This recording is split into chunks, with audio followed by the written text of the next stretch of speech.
You still driving that rust bucket, sweetheart? Didn't your daddy leave you enough to buy something that actually runs?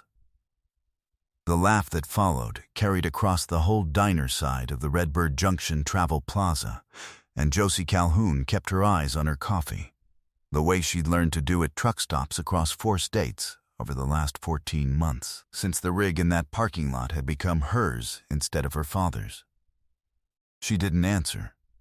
She'd stopped answering months ago, when she realized explaining herself only gave men like Dale Kruger more to laugh about. "That truck's older than she is," Dale said to his buddies, loud enough to make sure the whole counter heard him. "Girl's out here playing trucker in her dead daddy's junker."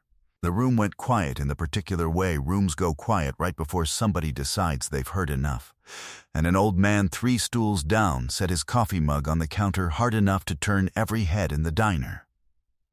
"You want to say that again?" the old man said, a little louder, "so I make sure I heard you right?" What happened over the following 20 minutes would end with 150 motorcycles filling the Redbird Junction Travel Plaza's lot by nightfall, and Dale Kruger learning exactly whose daughter he'd decided was worth mocking in a room full of people who remembered her father better than Dale had ever bothered to ask. Redbird Junction sat where 2 interstates crossed in the Oklahoma flatlands, a crossroads travel plaza that saw more trucks and bikes pass through in a single day than most towns saw in a month, which made it the kind of place where reputations, good and bad, traveled fast in either direction.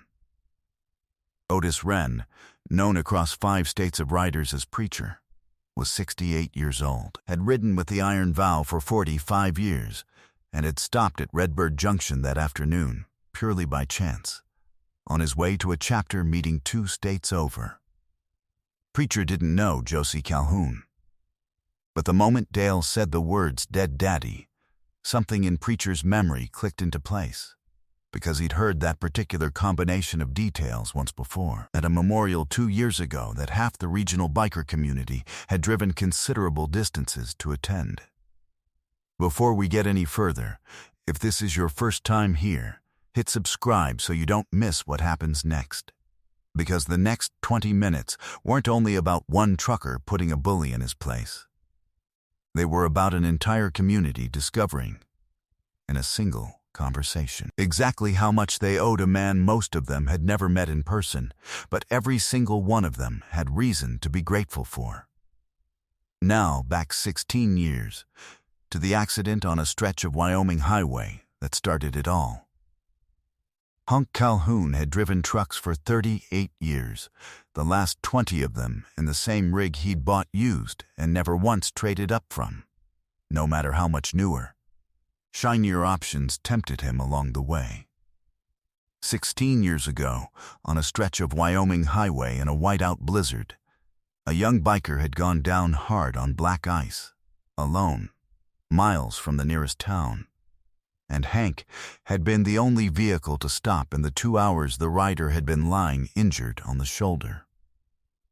Hank had wrapped the kid in every blanket he owned, kept him talking until help arrived, and had refused, when the rider's father tried to pay him afterward, to take a single dollar for what he considered the decent thing any person should do.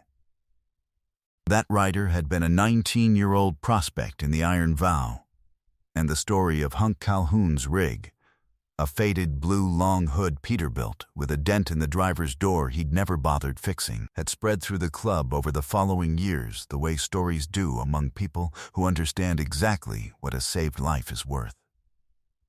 Hank had gone on to make it a personal rule, for the rest of his driving career, never to pass a broken-down motorcycle on the highway without stopping, rain or shine, running late or not, a habit that had made his rig recognizable to bikers across 5 states, long before Josie ever took over his route. Hank died of a heart attack 18 months ago, at 61, in the sleeper cab of that same rig, parked at a rest stop outside Amarillo. Josie, 24 years old and his only child, had inherited both the truck and the independent hauling contracts he'd built over decades, and had climbed into that driver's seat 4 months after the funeral, because it was the only way she knew to stay close to a father she wasn't ready to let go of, and because quitting had felt, to her, like erasing something that deserved to keep existing. She hadn't known, when she started driving his route, that half the truck stops along it were staffed by people who remembered exactly whose daughter she was. She'd only known that plenty of other drivers, like Dale Kruger, saw an old rig and a young woman behind the wheel and drew conclusions that had nothing to do with either. "Say it again," Preacher repeated, standing now, and something about a 68-year-old man's stillness made Dale's laugh die somewhere in his throat. "I don't know you, old man," Dale said, recovering some bravado. "This isn't your business." "That rig outside," Preacher said. "Faded blue long hood, dent in the driver's door. That belonged to Hank Calhoun?" Josie looked up for the first time since Dale had started talking. "That was my father," she said. "He passed 18 months ago." "I know," Preacher said. 3 words, quiet, and something in his voice made the whole diner go still in a way Dale's mockery never had. "I've got a nephew who's alive today because your father stopped on a Wyoming highway in a blizzard 16 years ago and wouldn't leave him until help came. Half the riders in 5 states know that story."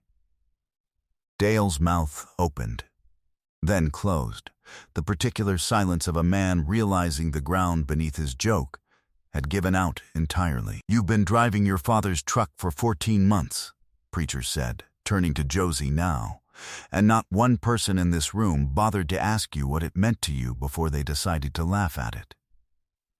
Josie's composure, held steady through 14 months of exactly this kind of comment, finally cracked. "Nobody ever asks," she whispered. "They only see the truck and decide." "They're going to stop deciding," Preacher said. He made one phone call from the parking lot before he'd even finished his coffee. 4 sentences to the chapter explaining who Hank Calhoun's daughter was and where she was sitting right now. And word moved through the iron vow the way it always did once a story carried that kind of weight. Fast. Gathering riders from every direction who'd either met Hank personally or grown up hearing his name spoken, with a particular respect reserved for people who'd quietly saved a life that mattered to someone they loved. By late afternoon, riders had started arriving at Redbird Junction from 3 states over, several of them detouring hours out of their planned routes once they heard whose daughter was sitting in that diner. Engines first, and then chrome filling the Redbird Junction Travel Plaza's lot as the sun dropped toward the flat horizon. 150 motorcycles rolling in from every direction. Riders who'd heard 4 sentences about a truck driver's daughter and needed nothing further explained. Engines dying in sequence until the lot held nothing but the tick of 150 cooling engines and a silence deep enough that truckers eating dinner at the counter came to the windows to see what had gathered outside. Not one rider looked at Dale Kruger. Every single one of them crossed instead to the faded blue Peterbilt parked at the edge of the lot, running their hands along its dented door the way people touch something they've heard about for years but never seen in person. Preacher found Josie standing beside her father's rig, overwhelmed by a parking lot full of strangers who all seemed to know exactly who she was. "Your father never told anyone what he did out there," Preacher said. 9 words. "We only know because the people he saved never stopped telling the story." "He never mentioned any of it," Josie said. "Not once. I thought he was just a truck driver." "He was a truck driver who saved my nephew's life in a blizzard and never asked for $1, Preacher said. "Around here, that makes him something considerably more than just a truck driver." Dale Kruger left Redbird Junction that evening without finishing his meal, having quietly settled his check and departed once it became clear exactly how large a mistake he'd made, mocking the wrong driver in front of the wrong audience. He didn't deserve more of this story than that. He didn't get more.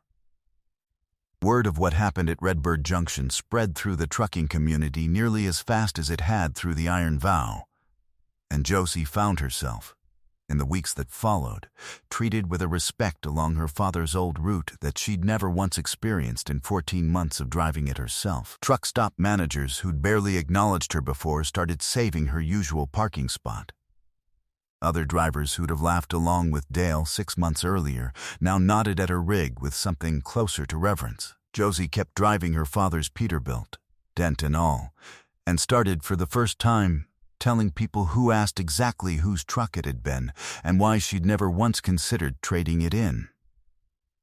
She had it repainted the following spring, the same faded blue, careful to leave the dent in the driver's door exactly where it had always been. If this story reached you, if you believe that the quietest kindness a person shows the world often outlives them in ways they never expected, hit that like button and share it with someone who needs reminding that an old truck, a dented door, and a father's 40 years of quiet decency are worth considerably more than any stranger's laughter. Subscribe to Iron Vow Stories so you never miss the next one.